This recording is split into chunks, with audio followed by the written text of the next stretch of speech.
Hello, this is Peter Joseph, and this is my response to Freedom Domain Radio's review of Zeitgeist Moving Forward. I'm going to go very quickly through this, so let's begin. Somehow the voluntarism of the free market, of people trading goods that they have built or own voluntarily, without coercion, without fiat currency, without national debts, just trading either in kind or through the medium of money, that this is a voluntary system. The points made here regarding voluntarism and coercion, which are ancient staples of the monetary market system, or the so-called free market, is completely irrelevant to the arguments presented through Zeitgeist Moving Forward. I'm going to ignore the context presented here because it's far too narrowly defined to be applicable in any real way.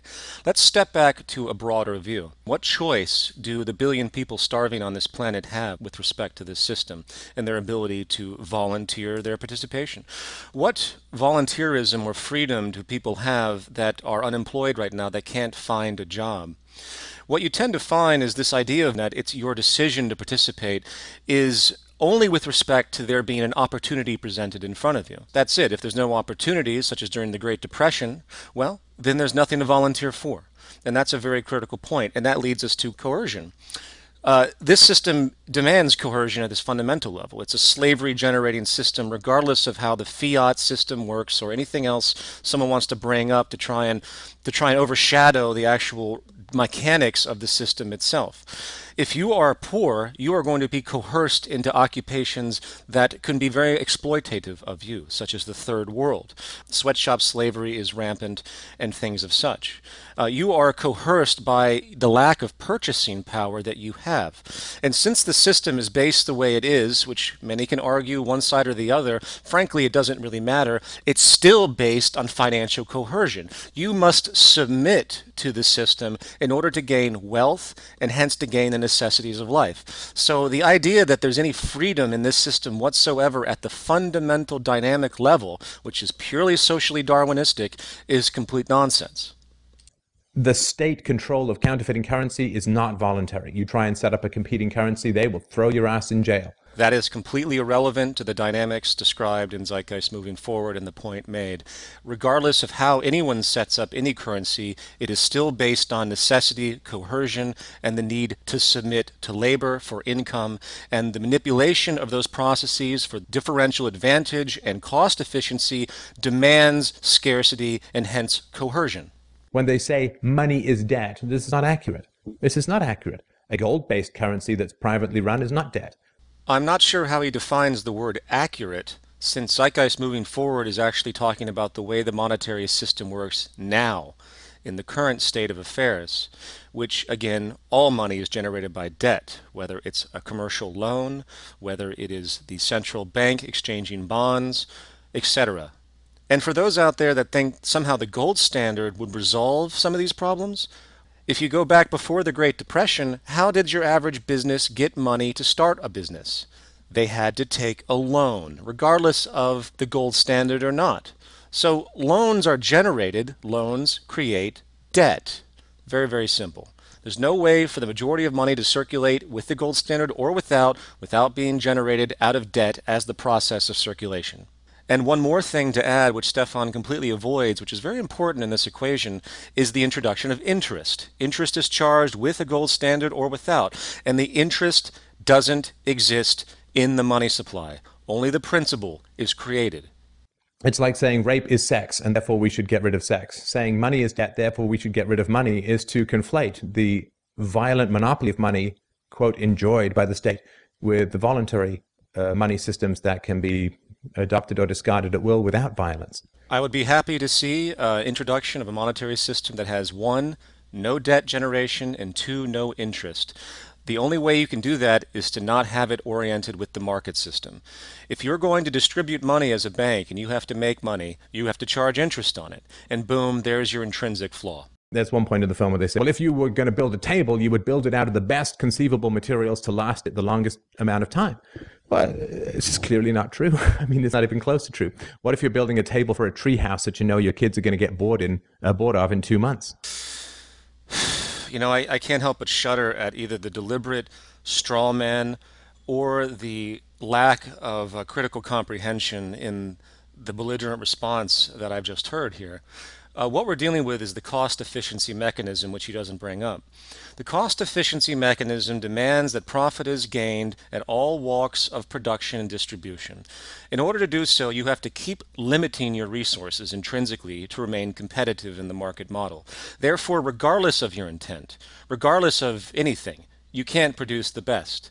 If you want to strategically make something for temporary usage, which we do already, such as plastic forks and things like this, then fine. That's a particular strategy for a particular usage in respect of his treehouse analogy. But if you want to make something that lasts, if you want to have preservation, you want to make a computer system that can be updated strategically, where you can exchange parts in a way that's easier than what you do today, where you don't throw out entire computer monitors because they're outdated, where there's a protocol of recycling, where there's an intrinsic environmental awareness to produce the most long-lasting, durable goods when that is the interest, which is the majority of the time, then you cannot have a market system. Period. There's no way in a system based on cost efficiency, you're ever going to have the best goods of anything. It is an intrinsically wasteful system. And his defense here just makes me laugh because it avoids the entire question explicitly. And one final point, he also completely avoids the notion of cyclical consumption, that the entire machine is based on people constantly consuming at a rate that can maintain enough employment in a current society. Money has to constantly be circulated. So planned obsolescence, intrinsic obsolescence are built into this system one way or another. If we actually follow the state of science today, if we actually built things with our understanding, then things would last much longer than they do. Monetary circulation would drop, GDP would drop, and people would lose jobs because the need to service and to constantly buy and consume would be decreased constantly over time as new scientific methods of efficiency are created. And of course, he completely avoids that point too. So some consumers want a cheap watch because they don't have a lot of money and they just need to tell the time. Okay, this is one of those revealing comments that you hear that essentially shows the mind lock indoctrination of a particular person's perspective. Listen to what he just stated. He said that certain consumers need a cheap watch because they can't afford anything else.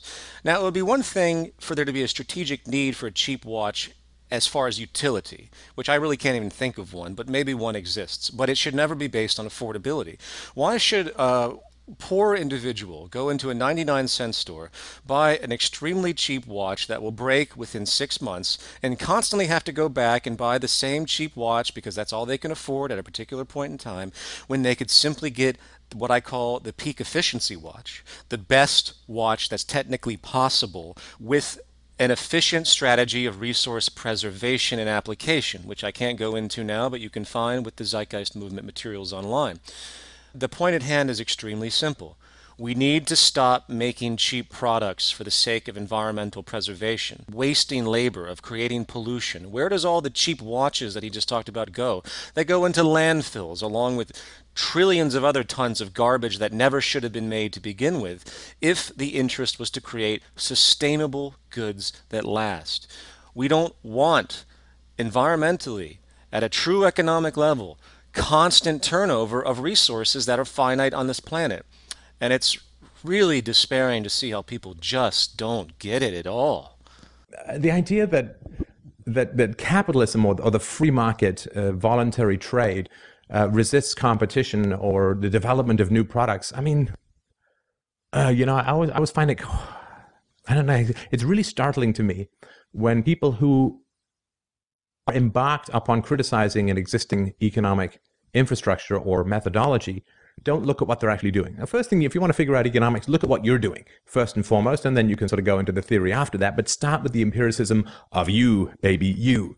So innovation is resisted and you can't develop new things because the existing power structure doesn't want you to. Well, these guys are releasing their movie online. This is pure comedy. I love how he turns it around and makes a circumstantial case that has no relevance to anything. Where we are with the state of the internet today is so far behind that I don't even want to laugh at it. Where we are with the state of technology on all walks, if you've ever actually researched scientific invention, from renewable energies to battery production to home construction to just about every facet, which I would say again we're 60 to 100 years behind. And to go around and say, "Oh, what they're doing things that are innovative," this isn't even remotely innovative. The internet could right now be a spectrum of full media, free online, everything accessible with bandwidth attributes that are 1,000 times what we see today. This science has been around for so long, but it's stifled by the preservation method of the establishments that exist in the market system. I use the example of Apple. Apple strategizes their planned obsolescence over long periods of time to gauge new releases. There have been documentation after documentation of those participating in planned obsolescence going back at least 100 years to the early car manufacturers. Even Jacques Fresco has documented certain instances in his history that he has come in contact with these things. The need for constant turnover and the need for maintaining market share as a competitive position doesn't mean they're competing just against someone else. They're competing against new ideas that will void their industry. And the very fact that every single car on this planet isn't converted to battery technology right now, this is the testimony, along with countless other examples. Here's the deal. If we can do something to create more efficiency, more preservation of the environment, and more help service for the individual to extend quality of life, we simply do it. To hell with the market system. And that's the idea that the Zeitgeist movement promotes. And that's why we continue to be stifled over and over again by these corporations that have to preserve their employees and their identity and their market share and everything else. They bring up Mises as if Mises would somehow be in support of one Mises, would somehow be in support of the existing system of fiat currency.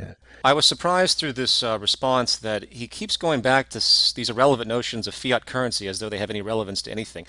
I'm not even talking about fiat currency at this point. Ludwig von Mises is in support of the market system, and that's what I address. This is the Chicago Austrian School and others that advocate this system that has no relevance to physical resources or anything else. That's the point being made. It has nothing to do with fiat currency. As if he's tacitly supporting the existing system of government fiat currency. I mean, irresponsibility isn't even the word for it. It simply means that they've not read anything that he's written. And I've read numerous things by Ludwig von Mises, and many of it I agree with within the context of the market system, and a wonderful thinker and philosopher. However, his advocation and rejection of anything outside of the market system is the distortion, and it has very little in the context of Zeitgeist moving forward with, again, fiat currency and the things that he's harping on at this point. So the only irresponsibility here is the straw man that he's generated. I mean, it's just a dull parade of bookish academics spouting Marxist cliche after Marxist cliche. Who's participating in cliche at this point? Let's be real. I mean, I spent 15 years as an entrepreneur in the cutting edge of the free market as a software entrepreneur. And so I actually have created jobs. I've actually been out there working in the free market. Okay, I'm not going to waste time by showing his little tirade here of how experienced he is versus the quote Marxist academics apparently I had in my film. What needs to be pointed out here is, oh, he's created jobs. No, the only thing that creates jobs is more money coming into your industry, period. The only thing that removes jobs is less money coming into your industry, period. No one cares about your credentialism or experience. You know why? Because actual information relay is irrespective of the messenger. You should view it as though you're reading it on a page with no author denoted. If you regard the individual, if you say, oh, this person hasn't done this or this person is this, creates a cloud that attempts to override the objective communication that exists as data, mere data points in language. That's what's important. If you can't simply take the tangible data presented by myself, John McMurtry, Michael Rupert, and others, and evaluate it, analyze it, make a decision for yourself based on research of the data points presented, well, you failed as an intellectual. When people who have never worked a day in their life as professionals in the free market, who've never created jobs, get on the screen and drone on and on to me about how the free market works, it's... I mean, it's just kind of silly. You know, you can always tell when someone's nervous about a particular subject by the way they color their responses, especially if they present ego and they start to use sarcasm. And it's a very revealing thing to show the insecurity of the individual, which is precisely what Stefan's doing right now, because he knows he can't actually counter the points being made, as you'll see throughout the rest of this so-called review. get an entrepreneur or two, because what entrepreneurs will tell you is that the government inhibits growth, regulations and controls and all of that. So barriers to creating jobs is regulations and taxation, barriers to expansion and so on. They'll all tell you that, at least almost all of them will. Yes, of course they will, because that's what they've been taught. That's the mind lock indoctrination that has no actual basis on anything tangible whatsoever. If it wasn't for the state, which I don't agree with, by the way, but we'll just put this in context, the free market would have self-destructed 1,000 times over. It's the state that stops the monopolies that are natural gravitations within the system. It's the legal structure that keeps things under control with the rampant amount of corruption that's built into the system as everyone games for strategy and differential advantage. The socially Darwinistic attribute of this system produces nothing but corruption, and if it wasn't for state regulation and the legal system, you would have a circus of monkeys running in circles, throwing feces at each other, trying to steal anything and everything that they can. That's what this system actually is, and this fallback that it's the state is one of the weakest and unsupported notions. Taxation, all this crap that they throw out there has no basis on anything. If it wasn't for the state, this system would have self-destructed a long, long time ago. Now, expansion, huh? Expansion is the greatest detriment to social survival, regardless of the context, whether it's human expansion, whether it's monetary expansion, whether it's job expansion, whether it's expansion of GDP. Expansion is the opposite of what we need throughout the entire economic system if it was to be real, which is a steady state economy. You don't want expansion. You want to find balance within the system so we can actually have respect for the environment that produces the resources. So we don't have to waste people's lives by having to be forcefully coerced into positions of servitude that have no social function whatsoever, which indeed is the majority of occupations today. So this constant nonsense that state intervention is the flaw of the free market has no substantial support whatsoever when you actually look at the mechanisms at play.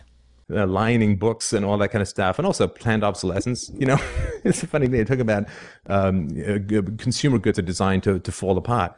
It's like, can you turn around? There's a whole bookshelf behind you of books that will last probably 100 years or more.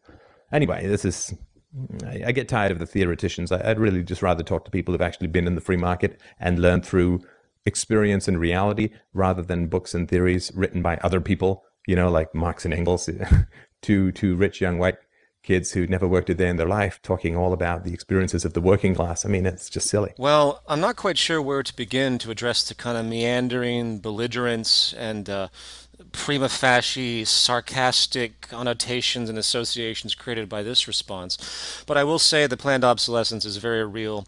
We don't make anything up to where the scientific advancement, the nature of scientific knowledge will allow us to be. If you can't see that, it blows my mind. Books is a ridiculous circumstantial example. And frankly, we've had technology to make digital books of a high accord with very, very sophisticated technology where we could get rid of having books at all. The very fact that paper books still exist and the dominance that they do, apart from the romanticism, is another example of the establishment paralysis that exists in the system with no regard for environmental sustainability as more and more trees are cut down for these books unnecessarily. With regard to the academics, you know what? Why don't you sit down and read The Cancer Stage of Capitalism by John McMurtry? Why don't you actually redress the points and not give these surface acknowledgments that berates them as mere intellectual academics? You see, I have a problem with academia too in certain contexts, but the difference is I actually evaluate the information. I'm not going to blindly dismiss anyone for any reason based on their supposed lack of credentials or credentials. You take it on a per-case basis. And if everyone did that, well, no one would speak the way Stefan does here with this sort of belligerent dismissal that really voids critical thought. And the sad thing is people watch this and they won't investigate John McMurtry or anybody. They will just dismiss them as apparently academics that never had a job in their life, which is completely erroneous, and never look into the information. And it's a very sad tactic that's used by such individuals that are obsessed with this self-preservation, which is really at the core of what Stefan's doing right now psychologically. Anyway, so we talk about that. Resource-based economy, of course. I mean, it is Marxism with robots. It's Marxism with robots.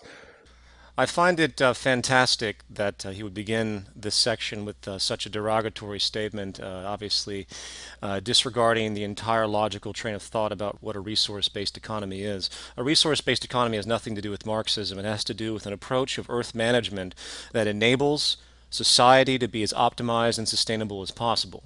And I hate to break it to Stefan and anyone out there that disagrees with this notion, we're going to end up in a resource-based economy one way or another, okay? One day it will be understood that we have to base everything on tangible resources. And I don't mean a gold standard. I don't mean monetary relationships. It has to do with the acknowledgement, the tracking, and understanding that your survival is contingent upon natural resources, not to mention understanding natural orders and laws, the synergistic relationship of things. There are people out there, for example, as a slight aside, that use the term sustainable business. There is no such thing as a sustainable market system business. If your definition of sustainability is about preservation and efficiency, reduction of pollution and waste, and what a true economy actually is. If you want to understand what a true economy is, you have to take everything into account, and you have to look at things in a synergistic way. A business is based on isolation, and it's based on competition, which is intrinsically unsustainable because no one's working together. Everyone's fighting. And I will comment more on the dynamics of a resource-based economy and why the logic dictates it for human social survival as we continue, as Stefan continues to ignore all of the relevant points. Central planning will never ever work. Central planning will never ever ever ever work. And I will take an argument from a central planner if that central planner or those who advocate for it have effectively dealt with a number of very powerful criticisms of central planning. If they ignore them, then I just assume they're full of crap. One of the most archaic, dogmatic, and painfully ignorant notions or statements, mantras, if you will, is, quote, collectivism doesn't work, central planning doesn't work. When the fact of the matter is, nowhere in history has there ever been a true centrally planned economy. Nowhere in history has there ever been a true collectivist society that's actually taking account of the most fundamental level of human survival at the life ground, the physical referent of all of our survival, which is natural resources and the earth. What Zeitgeist moving forward explicitly points out is that the very underlying dynamics of the market system is exceedingly and atrociously inefficient. And that's the underlying theme. So a resource-based economy says, okay, what is the Earth? The Earth is a centralized system. It's a biosphere of synergistic relationships. We live off of this biosphere, this Earth system of all of its resources and everything else. Therefore, what's the most efficient way to harness this? And the most efficient way to harness this is through a global system. Centralized to the extent that it's organized. That's it. I mean, if you opened up a store and you didn't keep any inventory and you didn't track anything, eventually it would be obviously disorganized, and you might have shortages and overruns and all sorts of problems that might emerge. You might have excessive pollution, which is what we have today across the world, because of your lack of ability to organize and strategize production, distribution, and everything else. So a resource-based economy simply applies this simple understanding that the most efficient form of social organization is centralized, meaning you keep track of what you have, you strategize efficiently, and you design the system to maximize your sustainability. If people can't understand that simple physical idea, which is beyond opinion, I just don't know what to say. Resources are finite, but desires are infinite. So how are you going to allocate resources in order to get the greatest efficiency, if that's what people want to do? And here we have one of the just most famous projections, utterly falsifiable, the idea that desires are infinite. Bullshit. Desires are generated by the culture. You don't go back and look at early societies that have been living in minimalistic contexts very happily, who have no materialistic concept, that don't even think about such things, and say that their desires are infinite. They relate their desires, aka their values, to the physical world that is around them. So if you brought up in this culture, it certainly seems like desires are infinite because that's what the system demands to keep cyclical consumption going. It's a value system disorder, as stated clearly in Zeitgeist moving forward. So that simple idea that he actually thinks that's the case shows a tremendous psychological distortion in his own train of thought.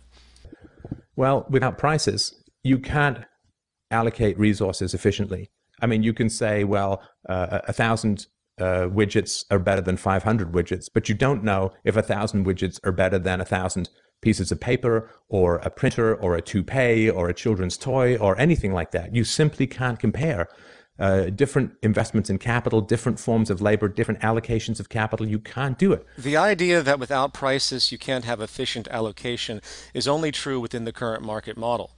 It has nothing to do with anything on a physical, tangible level. In a resource-based economy, if something goes scarce, the price doesn't rise. There is simply more strategy in where that resource is allocated. So if you're running out of copper, you don't say, oh, we got to increase the price of copper because we're going to go more scarce on it. Not only does that create an incentive for scarcity, which is a major driver today, the incentive of scarcity, it's a wanted attribute. You don't increase the price. You find a more strategic way to allocate it based on scientific methods. That's what a sane economy means. It means taking things that are problematic and strategizing holistically and totally about what is the best means to do this, not based on someone's opinion, but based on the current state of scientific knowledge and evaluation. So you create substitutes, you create chemical hybrids or alloys, whatever is contextual for that particular problem. The beauty of a resource-based economy is that efficiency is the number one goal, where you have consumption dropped by 65, 70% than what you see today, which will create a global access abundance, which on a different level makes price efficiency even more irrelevant, because the abundance generated and the respect of the understanding that we live on a finite planet will come to fruition in the public mind. It's simply a matter of people beginning to understand their environment. Just as people have been groomed and conditioned and brainwashed into this conspicuous consumption values, where we have twice the amount of consumption we had before World War II in the United States and most of the First World, they can be equally as informed and educated about the fact that, hey, we live on a finite planet. We need to be concerned about preservation if you expect your children and grandchildren to live in a healthy environment and not run out of resources. We need to be efficient and strategic about everything we do. The price mechanism is nothing but a contrivance interference. You don't need the price mechanism for anything. You need strategic, scientific, referential allocations. Without prices, because prices signal the true empirical acted upon demand of the consumer. Central planning can't push that stuff out. It is a pull economy. That's how you know what is worthwhile, what is valuable, what is the best use of resources to satisfy human needs. Once again, as they stated in the prior comment, this is a completely scientific evaluation. People getting together in business to decide allocation of resources is the most idiotic concept you could think of if they have no education on the state of affairs of that resource, on what that resource can be most efficiently applied to economically. When I say economically, I mean with a physical referent for the reduction of waste and maximum efficiency and sustainability. And the idea of polling, which is supposedly a mechanism of price efficiency or the use of prices, that could easily be done in a planned economy, if you will, by people simply describing what their necessities are and learning about what possibilities are, while also having a conscious understanding of the state of affairs and the finite planet and the necessity for preservation for their survival and the survival of the rest of the species. People will understand, it'll become part of their Darwinian evolutionary fitness, if you will, that we have to be preserving through time. We've been living in a paradigm where we assume the infinite elements of things, and people have been conditioned as such, and the destruction you're about to see coming on this planet is a result of that complete and utter psychological neuroses. So the fact that resources are scarce must be mirrored by money, because money is scarce for people, and that mirrors it. So then you have to make rational decisions knowing that everything you buy is everything else you're not going to buy. And that's how we know what people actually want. That's how we know resources are they're most efficiently allocated. The first point to make is that scarcity is being generated by this system because in the intermediate sense, it is the most profitable position for any particular industry. So if there was an abundance, we wouldn't know about it most likely because of this constant need to create different forms of scarcity, whether it's the scarcity of a brand or a quote addition or what have you. Now the second point of price efficiency, yes, this is true within the system, but again, it completely avoids the physical referent, which is taking science and applying it to the means of production in the most efficient way. A bunch of people trading for their own self-interest and buying because of their conditioning and materialism is reflective of absolutely nothing but the general zeitgeist of the culture, which makes these games seem like they're empirically relevant when they are not. To back up, the only type of economy that could be called an economy is one that takes extraction, production and distribution, and organizes them in the most scientifically advanced and conservative and sustainable and efficient way possible. That's it. People's needs are very different from people's wants. The system manufactures wants in order to keep cyclical consumption going. So, to put it very shortly, the idea that there's efficiency is only efficiency in the sense of the conditioning of the culture and what they assume to be normality and what they want to buy or not buy, what they think that they want or not want, which is completely culturally relative. If we step back far enough, we begin to see that needs are not even remotely met in this system, first of all, as I point out in the first part of this film. This system has generated such a gross amount of disimbalance that the majority of the people's needs are not even close to being met for many different reasons I simply don't have the time to go into. But that's a bit of an aside. To come back to my point on the fallacy of the price efficiency mechanism being a method of meeting the demands of people, which is partially true in this system, the fallacy is the wants that people have are generated and imposed upon them. So there's very little integrity on relying on what the public automatically assumes they want because the public fails to see how conditioned they've become.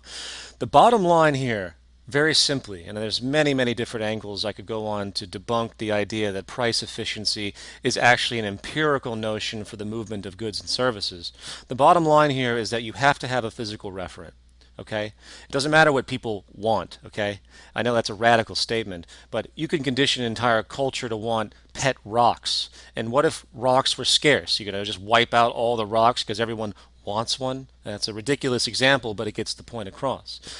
Price efficiency has nothing to do with anything tangible, and in a real society, price efficiency is thrown out the window, and it's based on strategic culmination, with the public understanding their relationship to the environment. In other words, people's wants or values are adapted to fit the natural world.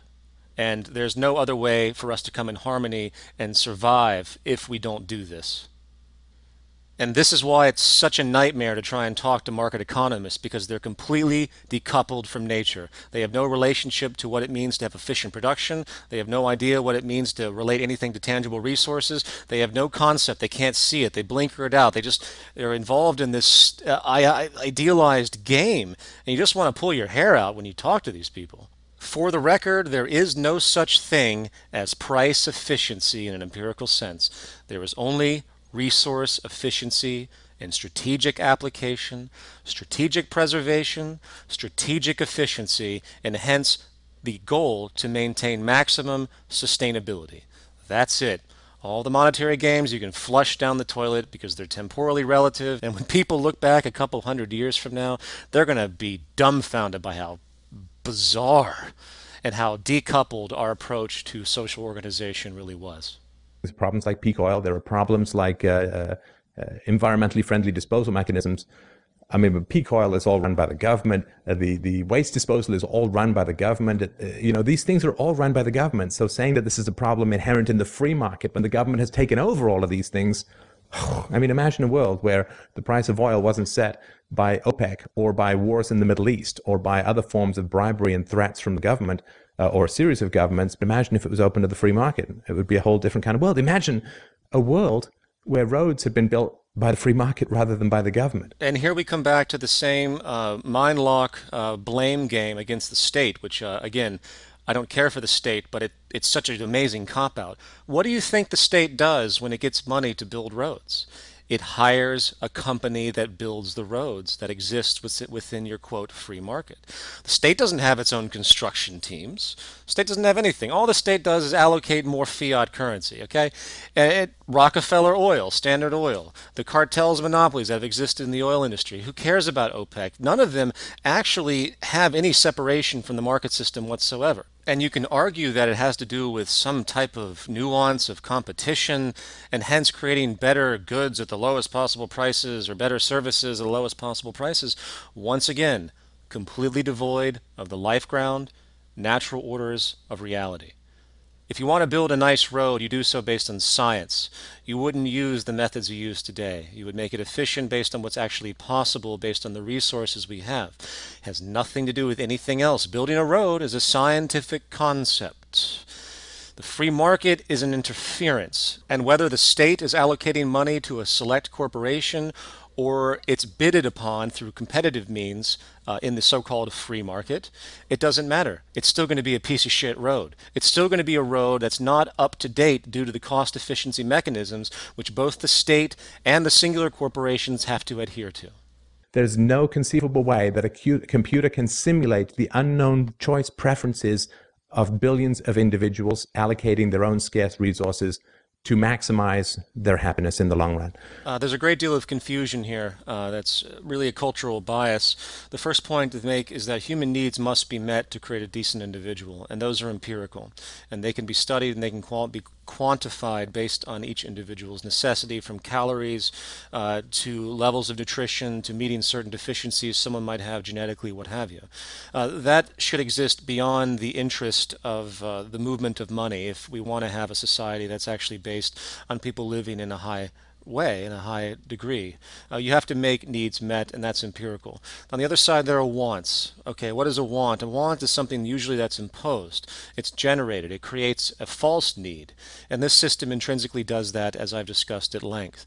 It's not Marxist to understand that people are groomed by their environment very explicitly. And you can go back again to different societies that do not have the extreme amounts of materialism to see that, yes, human society can exist without the flagrant materialism and conspicuous consumption we see today. And once again, back to the more core point, this completely disregards the efficiency mechanisms denoted. A computer system can very, very easily, just like the inventory in a store, track what's there, what's moving, what isn't, and also orient new demand. It's extremely easy. He gives this example of billions of hands changing. Yeah, they're changing hands based on the assumptions of scarcity and their own lack of obtaining human needs. So it's intrinsically distorted. It's distorted from the standpoint that people aren't even aware of what's actually possible. They're not aware that they can get goods that actually last. They're not aware of how they've been brainwashed by the culture and how that manifests these biased and socialite issues that seem like normality to us today.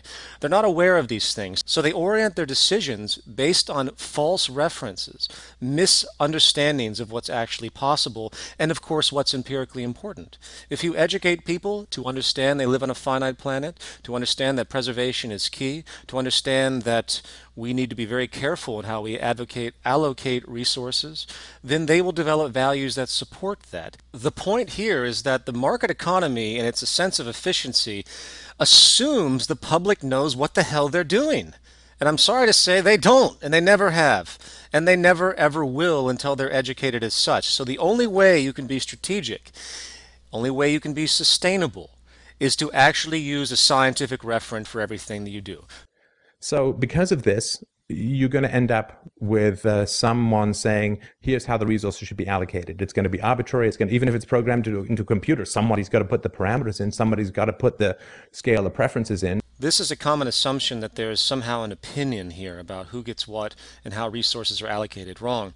All decisions are arrived at. The very nature of science is to arrive at decisions. It's taking all available parameters, putting them together, and creating the most logical conclusion based on the amount of information at that time. This is the startling revelation that the majority of people on this planet still don't understand, that the discovery of science is not some isolated thing. Science can show us patterns of behavior that make it most strategic. Your opinion is bypassed. It doesn't matter what I think, it doesn't matter what you think, it matters what's possible. And if your values do not align to what's possible, then there's a serious problem and you have to change your values accordingly. It's that simple. People within the market system paradigm automatically assume that there's infinite choices and infinite methodologies.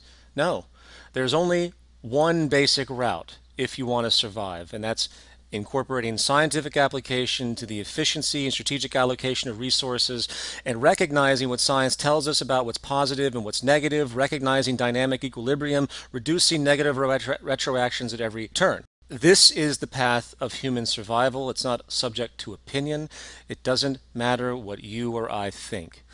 And as I state very clearly in Zeitgeist moving forward, if you don't recognize that, if you come from the arrogant disposition that you somehow have this overriding freedom or anything that you've actually learned. I mean, you didn't come up with any of this stuff. No one out there is saying anything that they haven't already learned in one context or another.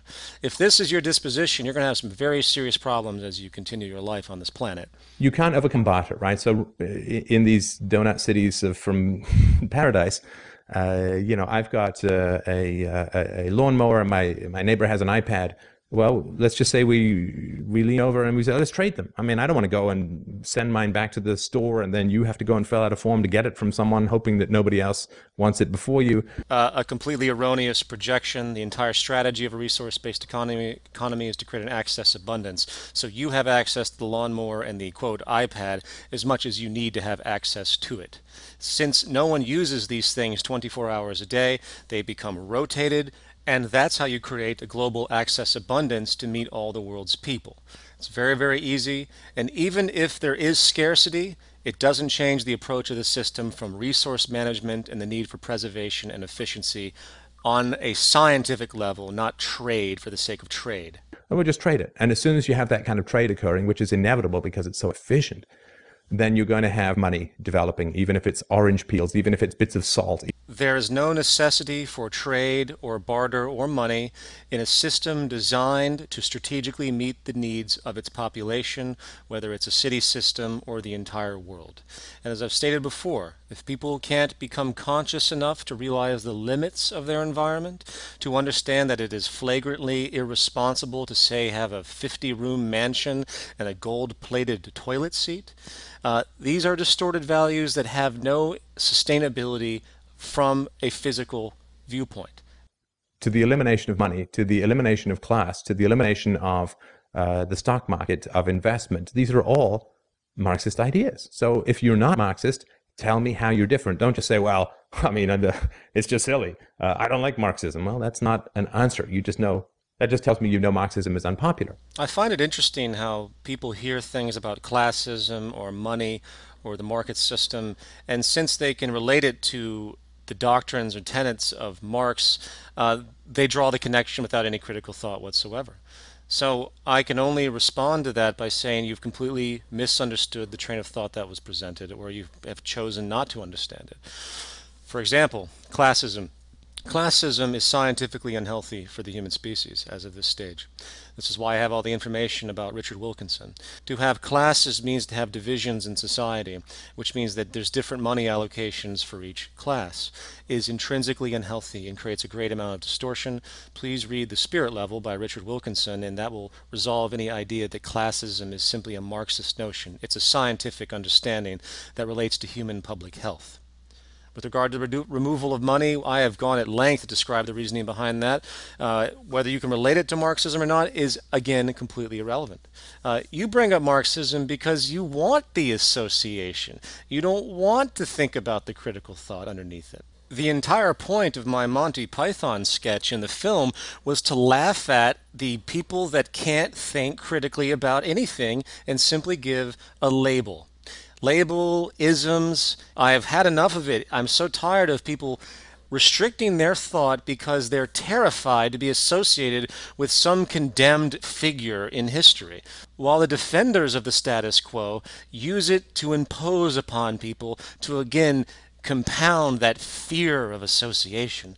Oh, you can't talk about lack of a state and no classes because, boom, you're a Marxist or a communist. Ooh. It's pathetic. Listen to the information, do your own research, evaluate what supports it, and make your own decision. Stop being influenced by labels that people have created. Technology steals jobs. Technology does not steal jobs. I mean, if you could get full unemployment, you could get full employment in the world tomorrow just by eliminating farm machinery and have everyone go back to growing all the crops by hand. At the turn of the century in America, last century, 70–80% of people were involved in farming. Now it's 2 or 3%. Technology creates wealth. And here we have the most naive assessment of the entire rebuttal. The reinvention of sectors, the invention, excuse me, of new jobs because of displacement of technology has pushed human labor into various fields. Now in the service sector, there is no attribute of the service sector that cannot be replaced by machine virtually today.